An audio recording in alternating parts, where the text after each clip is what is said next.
First of all, I would like to thank you to the Bologna Training Center for the invitation and also for your partners in this project. I think that is an excellent initiative. And well, I tried to stick a little bit as much as possible to the title that they gave to me, but I tried to adapt a little bit my presentation according to the previous speakers, so we can also bring some points for discussion. Especially the intervention from Mrs. Cho, I think that was very interesting. She did it from the academic point of view. Now, due to my position in ESU, I'm also very involved in the policy making of the Bologna process. So I will try to also be a little bit go into the policy arena in that sense, and then either here or over dinner we can have a very interesting discussion, I imagine. So I will try to introduce a little bit who I am and where I'm coming from for you to understand better what I'm gonna say, and also to set up a little bit the context of why a student is also so active in the Bologna process, and what is the relevance of this interaction of the students within the Bologna process.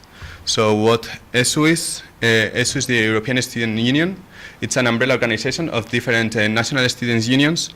Right now we have 47 national students' unions in 39 countries, including Israel. NUIS is our member union from here. And overall we represent more or less 20 million students. We, according to our last count, should be around 25 million students. Our national student unions, so our members, must be open to all students in their respective country, regardless of political persuasion, religion, ethnic or cultural origin, sexual orientation of social standing. So our members should have to have this kind of criteria, be student-run, autonomous, independent from governments or political parties, in order to be able to become part of the ESU family. And also ourselves are members of the European Youth Forum. What our aims is to represent the educational, social, and economic and cultural interests of the students towards the biggest relevant European initiatives. In that sense, of course, is the Bologna process, but as you can imagine, of course, the European Union and the Council of Europe or even UNESCO. And we work for a sustainable and accessible and high-quality higher education in Europe, and this is our vision. So in order to you to understand. And why ESU is right now what the organization that it is and what is the name that we have now. Actually, we started a very different way. We started in 1982. This is our foundational act. And it was just a few unions from some countries. You can imagine it's almost western and north of Europe. And it was established as the Western European Student Information Bureau.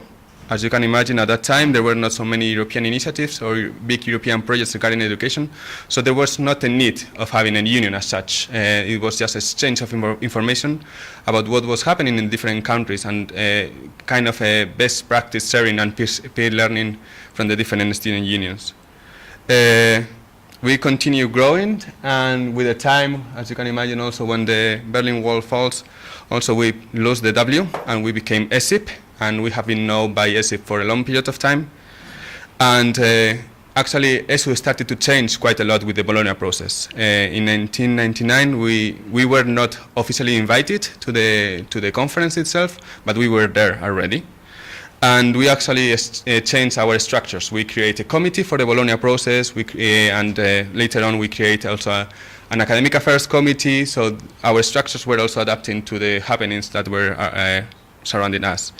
In 2001 is actually where the aim of this Bologna committee became a real point, and we became a stakeholder organization within the Bologna process. So as the Council of Europe or UNESCO or the European University Association, we are consultative members of the European Union, and thus we participate in all the meetings that, the Bologna process, and we participate in all the meetings of the Bologna process itself. And according to this progression of ESU and this evolution, we saw that we were not an information bureau anymore, and then we changed our name from ESIP to ESU.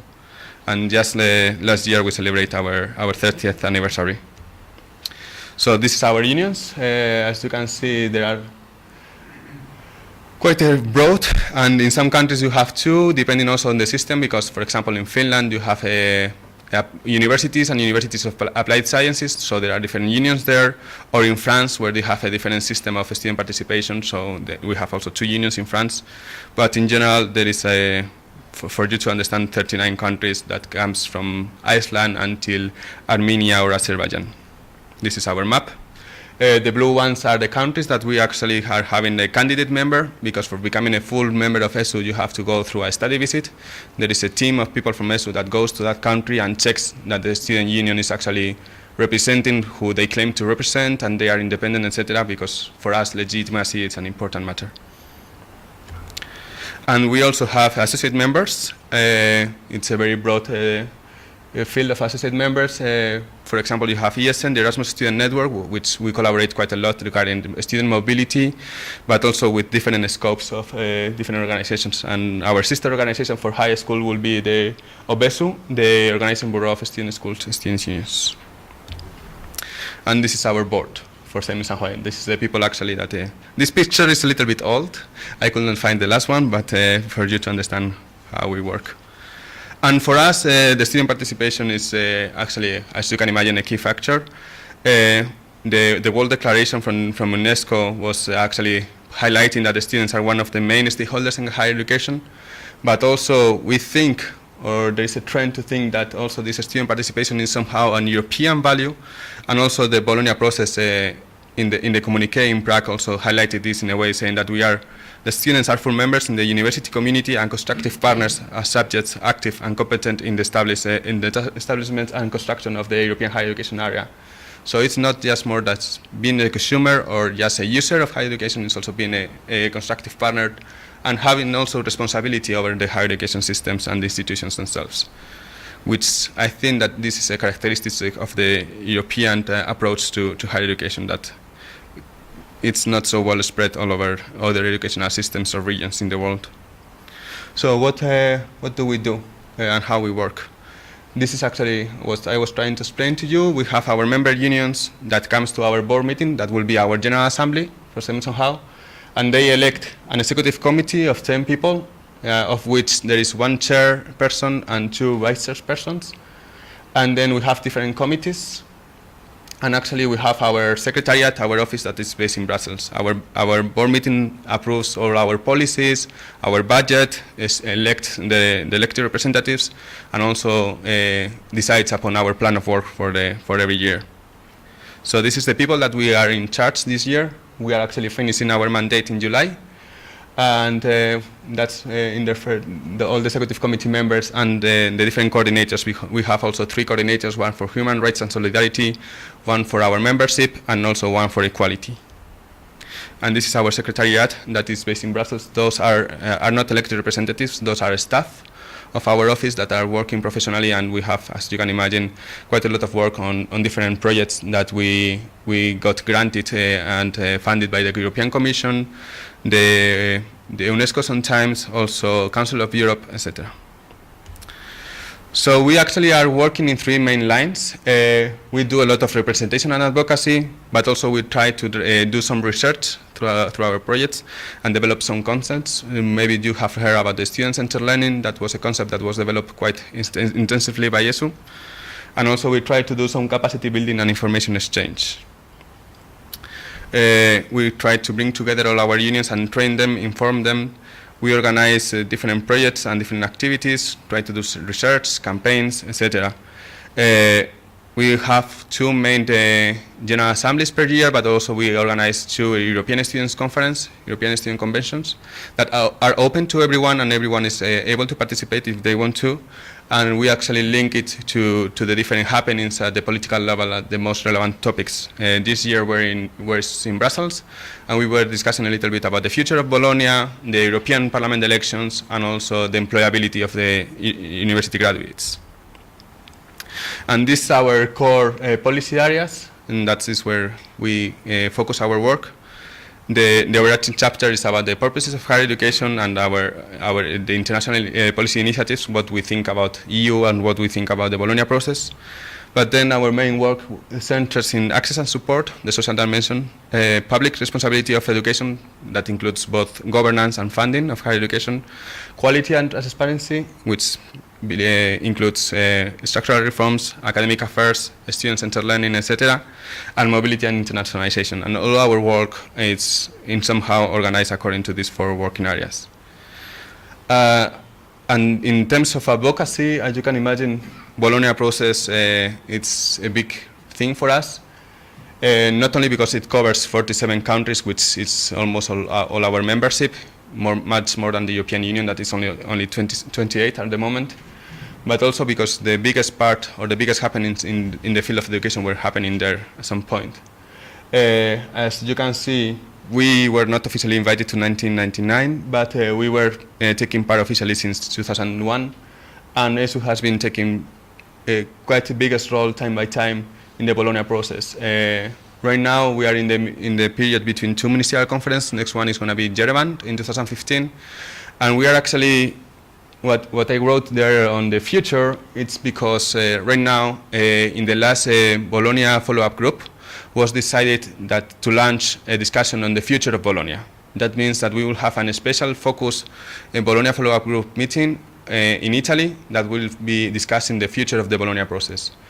There were some countries that were having some reluctance towards where this process is going to. Some countries didn't feel that the added value anymore. Some countries still have a lot to implement. And we decided to discuss if the actual focus of the Bologna process is the right one, if we can say that the European higher education area is already there and we don't need the process anymore, and what is it going to imply in the future, if there is more policy areas that we want to explore, like e-learning or funding or different matters that so far were not touched upon so much in the Bologna process. And also regarding the governance structures, because so far there is this perception that Bologna is not moving too fast, and as you can imagine, with an intergovernmental process that is completely up to the countries to implement at the end of the day the different agreements there, and then trying to translate it into the institutional realities, it's quite a difficult process. So we wanted to discuss if actually there was a point of continuing with the Bologna process or not, and how it will continue if we decide to do that. So ESU is actually being part on all these meetings. We are part of the Bologna follow-up group as consultative member, but we are also members of the board of the Bologna follow-up group, which means that we also set up the agenda for the different meetings. We are actually co-chairing one of the working groups, the Social Dimension and Lifelong Learning Working Group, which was the first time that a student organization was co-chairing a Bologna structure. So it was quite a relevant point for us and a milestone also for the Bologna process. But we are actually being members of the different working groups, internationalization and mobility, structural reforms, reporting working group, which it's in a way, it's also for letting you know which kind of idea of the work that we are trying to do in Bologna process. This requires a lot of working hours. This requires a lot of traveling for our executive committee. But we are doing all this effort trying to make our voice relevant in the Bologna process. And also we are participating in some of the substructures and working groups like the ESG, European Standards and Guidelines. That is actually, it's not led by any country, it's by the stakeholders organizations, which is an interesting case. Or the ECTR's Users Guide, that even if ESU is one of the experts participating in this process, it's the European Commission who take the lead in this revising process, which links a little bit with what was said before, that the European Commission is trying to take the lead more and more over the Bologna process. And actually the discussion on the future of the Bologna process was launched thanks to a non-paper that was signed by the European Students' Union, the European University Association, Council of Europe, the European Commission, and 2 more countries. So it was actually internationally driven rather than coming from the countries to bring this discussion to the table. But of course, the European Union is also playing a biggest role, not only for the European Union member states, but also what that means for Bologna, because actually, well, the 2 main programs, you know them, Erasmus Plus, or the former Lifelong Learning Program, and Horizon 2020. Actually, through Erasmus and Lifelong Learning, the Commission was funding a lot of Bologna meetings, a lot of different initiatives. Like, for example, you might heard about the Bologna experts, or Bologna expert groups, that the European Commission gives some funding to the different countries, and in every country there was this Bologna experts group that were supposed to do actually the work that the Bologna Training Center is doing here, which is actually a very interesting case. Like, for not being a Bologna country, you are doing much more work than some countries that were in Bologna. And then also the Commission, even if they don't have a competence as such in education, they are trying to use this like subsidiarity principle in the sense of helping countries to develop further, coordinating policies, etc. And they launched this strategy for education and training for 2020, and within this they have different communications, like the modernization agenda, the European higher education in the world, that was trying to look at the internationalization of the European higher education area, but also for opening up education regarding new technologies. This one was for not only for higher education, was for all levels, but also the Parliament is actually taking the biggest role on this. And there is this report for MIP, Ivan, I think that he's from Romania, and it was approved recently both in the Cult Committee and in the plenary of the European Parliament. So you can see that also the European Union, not only the Commission itself, but also the other structures of the European Union are taking the biggest role time by time over education. And also they have established this high-level group on teaching and learning that they published some recommendations last year, and they are preparing now another report on new technologies on teaching and learning. Or for example, the EU Multi-Rank, that is an information tool, a multi-ranking tool that was launched just yesterday. And now I put also here the European area of skills and qualifications. That's something new in a way. But the European Union launched a consultation that was closed already in April, and they will have a big conference now in June. And we are all wondering what that means and what are they going to propose. But most likely this is going to be on the agenda of the new Parliament and of the new Commission. And it gives us the imagine that European Union is taking little by little more things, like for example the qualification frameworks. That was an initiative from the Bologna process, and they created then later on this qualification framework for the European Union in lifelong learning, not only for higher education. So they are trying to take over some policies regarding this.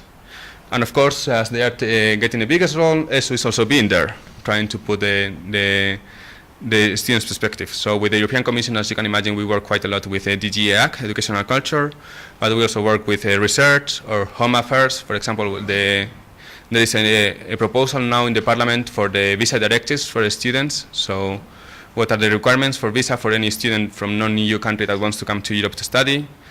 With the European Council through the permanent representations or through the different committees in Parliament, and also the European Court of Justice that also had recently some opinions or outcomes regarding also the right, for example, to access to grants and loans in different countries, and etc. And also we are participating in several advisory groups and expert groups within the European Union. And then we have like all the rest, because those are the two main ones, but also these have a lot of work on education sometimes.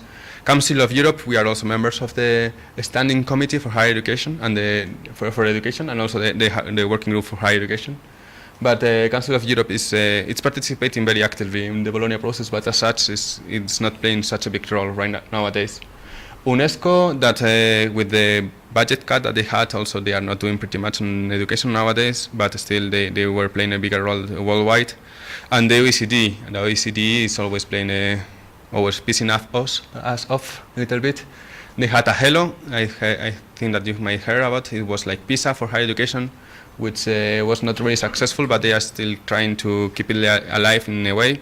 But also you have all the higher education stakeholders organization, and also the Magna Carta Observatory, that are also doing different projects. We are collaborating quite intensively, and we have also had different projects together, like the European Quality Assurance Forum, which was organized by ENQA, Eurase, EUA, and ESU. So, yeah, this is the reality that we have in Europe.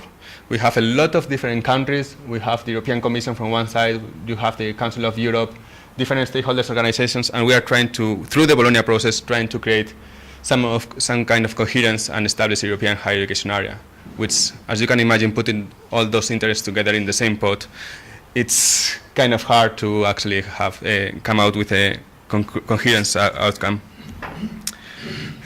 For us, also trying to go back to the topic of the discussions about how education can be also the basis for the knowledge-based societies and what is the role of the students also participating, we actually agree quite a lot with the definition from the Council of Europe regarding what are the purposes of higher education. And we We of course acknowledge that the preparation for the labor market is an important role, but it's not the only one.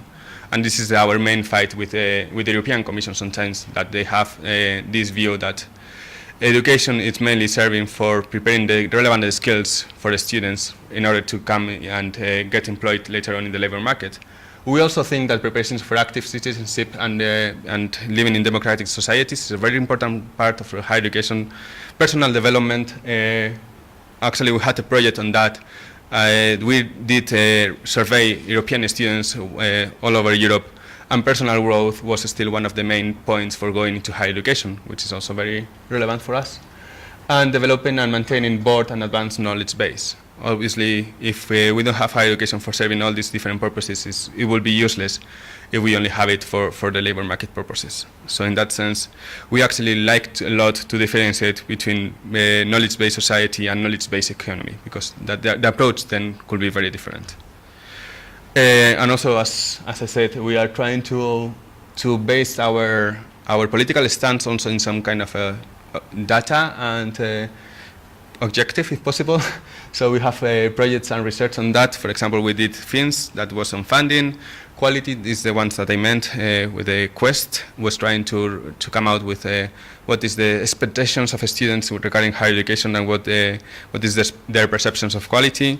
SAGE, the one on employability, we are going to launch the publications just at the end of this month. Or we have a new one regarding student-centered learning. It's peer assessments for student-centered learning. We will develop a tool and indicators for assessing universities, how they work with the student-centered learning approach, and then we will be able to award them a label. And we will create also an European award to the universities that are working the better with the student-centered learning approach.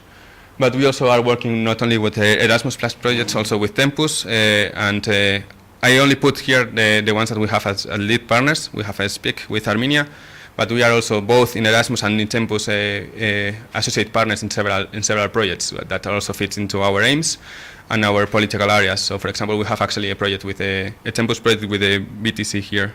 Will it be a ranking of the universities? No, we will not produce a ranking. No. Do you mean the student-centered learning one? No, we are not producing a ranking. We are just. How would you distinguish? Just. We will give them a label, an award that they will be able to put so later on. One. Either you have a label or not. Yeah. And also with this project, we are trying to improve the indicators that are being used in U-Multi-Rank, because in U-Multi-Rank the new thing is that they have a teaching and learning dimension, and they are trying to look to this dimension. So far the indicators that they have are not very strong. So through this project, we are trying to develop the indicators that will be used a little bit later on for the U-Multi-Rank as well. And also we try to produce the publications with the outcomes of all of our projects. The most known one usually is this one, Bologna with Student Eyes. It's a report that we produce every 2 years, just before the Bologna Ministerial Conference. And it's a progress report of the Bologna process. The Bologna process has its own report that is produced by the countries, but in 2003, actually, there was the feeling from our side that they were not reflecting the reality of the countries. They were like, because the report of the official report is just, takes as information source the ministries. Sometimes we saw that it was not actually accurate information, or actually was completely fake one. So we decided to produce our own report with what was happening actually in the grassroots, in the universities, and that's why we call it Bologna with the Student Eyes, because what was happening actually from the students' perspective. Fake by whom? By the ministries. I can give you my own country as example. Actually, was admitted by the Ministry of Spain. In the last Bologna report, in the actual one, they reported that Spain is giving the European Diploma Supplement free of charge and automatically to every student, which was the agreement in Bologna. Actually, there is a decree, a royal decree, like a law in Spain, that is saying that if the student wants a Diploma Supplement, has to apply for it and pay the fees. So it's actually neither automatic, neither free of charge. So that's what we reported, for example, in our publication. I have a copy over there. If you want to have a look as well, I can leave it to you. And this is actually how more or less this looks like. There is, of course, a lot of text, but we also try to put maps because that's what the ministers likes. And they don't like to read too much, so they go to the easiest things, especially when they are very busy in a ministerial conference. So this is, for example, the impact of funding in higher education. And you can see that it was not really good one in Europe. And also the access to higher education, for example, and how we try also to rank somehow the countries according to the access and sufficiency of the resources for higher education. And also we do some capacity building. We try to train students in different fields, quality assurance, in student participation in general, and also we organize some seminars at the European Student Convention or different trainings together with the Council of Europe, etc. And of course, as a student union, we do some campaigns as well. It's actually very difficult to organize any kind of campaign at European level. As you can imagine, it's not so easy to bring everybody to Brussels and do a demonstration or whatever.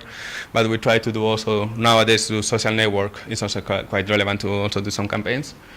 We have one for the European Parliament elections. It's called Vote for Education, and we are trying to bring the debate of education into the national debates for the European Parliament and trying to the candidates to talk about education when they are running for the European Parliament. But actually also the European Students' Day or the Equal Pay Day or the, actually is this week, the 17th of May is also the International Day against LGBTQ phobia. So we are also trying to do this kind of campaigns. And just very shortly for finishing, some highlights also for what's happening on the national levels. This is our map, as you could see, but student representation is not so equally everywhere. And this is, for example, this map is also from Bologna with student eyes. It's what was the impact. This one first is the percentage of student participation in the different governance bodies of the institutions. You can imagine that there is somehow north of Europe is actually doing quite well. They have 25% in general, but you have also different cases. For example, I think that you might be aware of in the University of Oslo in the last elections for the rector, there was a professor and there was a student, and both of them were running for rector. So there are different cultures of student participation and who are the members of the university community and who are not. So that's actually a very different point, for example, from, sorry to say, the UK model where the students are seen more and more as consumers. And I don't actually agree that just because of paying £9,000 of fees, they care more about their education. You don't, but there's these arguments quite a lot from the UK government. Actually, in Bologna, it's very interesting. UK has two representatives, one for England and one for Scotland. Scotland still has free education, and sometimes they discuss between themselves, which is also interesting. And this is the impact of student participation in the different countries, how the Bologna process actually enhance or have some negative effect on the student representation somehow in different countries. So you can see that it's not always equal, but in general there was some improvement, and in general there is in almost all the northern western countries is quite a good participation, but there are some problems still in the Balkan countries, for example. What do you mean by participation? Being on the board of the university, for example? Being on board of universities, having established student unions that are actually contributing to the governance, not only the board itself, but also, for example, if there is academic councils or governance councils, depending also how they are structured in different. Funding councils? Yes. Depending also a lot in the country, because in some countries you have the board of the university that decides upon everything, about the academic issues, funding, etc. In other countries they have different councils for that, so it depends. But in general, for example, you have all the north that they participate everywhere, and usually they have the same council. Not in other countries, don't know. Romania, for example, did a change in the laws, and now they create a senate that takes care of everything, but they have separate committees, and still the students are in both. So depending also how that works in different countries. And just trying to finish also that education is the most powerful weapon that you can use for changing the world. And that's all. Thank you very much.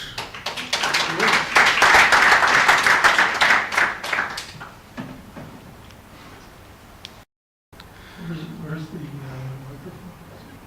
The mic? It's here.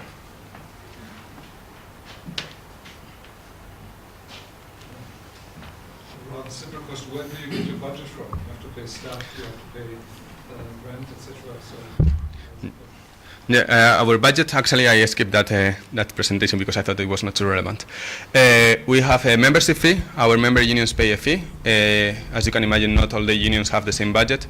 So we have a solidarity policy. Every union pays 1.5% of their budget to us. So you have Norway that has 1 million euros budget that pays more, and you have Macedonia that has 1,000 euros budget and pays less. And apart of that, we also get some funding from the European Commission through projects. We don't have any direct funding. We don't, in that sense, we also try not to have direct funding. We want to be independent in that sense. So as in the same stand, like for example, BTC can apply for a project, we do it as well, and through that money we also cover part of our expenses. And then also we try to participate, and in some councils, some meetings are also reimbursed by the Council of Europe or these kind of things in order to save our funding. I've always been puzzled by the students' concern for accessibility. It would be counter to the interests of the students who are already studying. You know, why do you want to have more and more students who will compete with you? Well, actually, yeah, it's in terms of competition, yeah, indeed, will not be coherent, but actually. What is the point of just fighting for the students that are right now? Also, we are trying to fight for the ones that are coming, because our organization has a vision as for society as such, and not only for the students that are already there. This is against the policy of many other, unions of other trades, you know? Well, that's the difference between a trade union and a student union. Which I don't understand.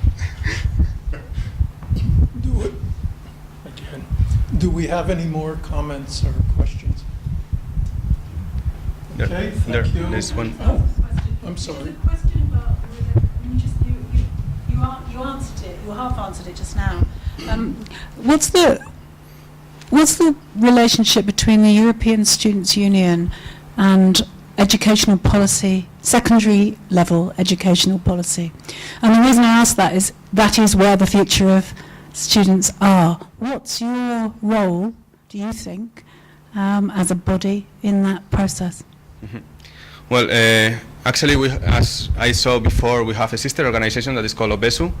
That is the student union like ESU, but for secondary and for secondary schools. So we actually try to cooperate with them quite a lot. And in general, all the policy making regarding secondary education, we try to leave it to them. But for example, we collaborate quite intensively, and we are actually being very active, for example, in vocational education and training, which is actually how to bring also, we also don't want to have everybody into higher education if they don't want to, so we want also to, obviously, to establish different kind of access routes, or like a different kind of education if they want to, and in that sense we are actually being quite active, and with the European Union, for example, in that policy levels, for example, the qualification frameworks for lifelong learning. We are in the advisory board of this European qualification framework, and it relates for all the educational levels, not only for higher education. But in general, we try to leave that to the high school students, because we think that it's important also to, even if we cooperate and trying to discuss and have trainings, it's important also to have the point of view of the secondary school students in that sense, I guess.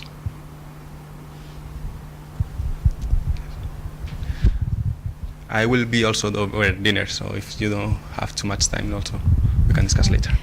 Sorry, maybe I missed it, but you seem to be active around mainly European countries and countries where higher education is available for most people. Are you also active in countries where it's not, and trying to advance it?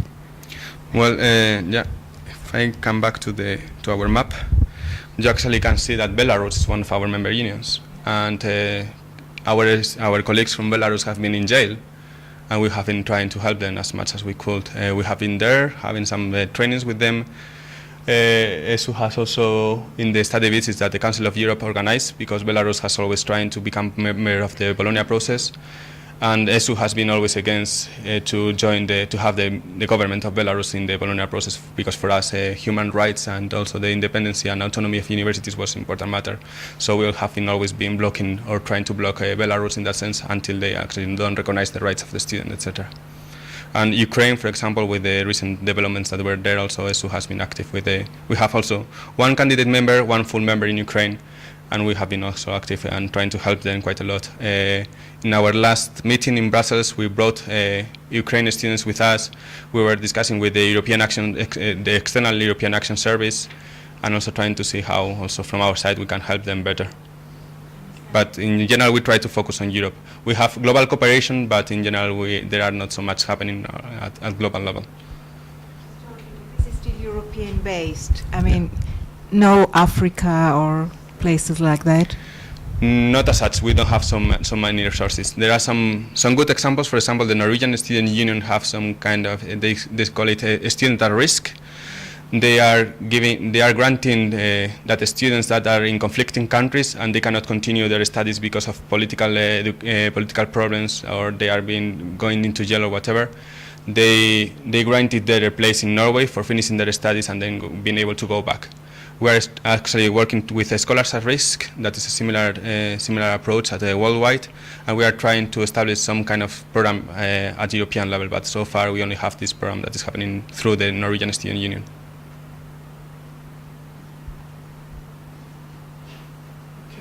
Okay. Yeah, thanks a lot. Thank you, Fernando.